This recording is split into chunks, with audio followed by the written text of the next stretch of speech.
Oh, berdebarai abeh. Duk mai demo bayar, mau bayar, demo bayar, mau bayar.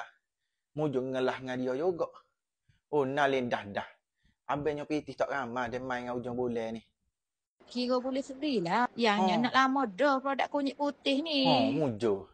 Celaka. Muka nampak super klorek. Tapi tak kopi lah mana. Abang sebenarnya abang nak berhenti dah. Lepas dia royak dia nak bayar tu. Jadi, pelucuk mulut. Lah kita juga bayar. Seyek molek.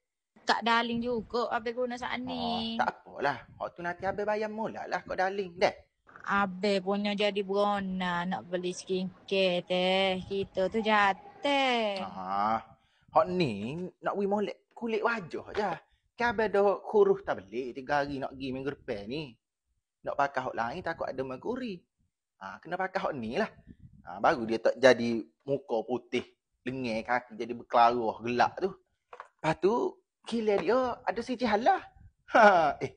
Motor tu, motor. Mari. Gimana? Tengoklah dia naik kereta gapo. Muka pun naik dak semua hulu.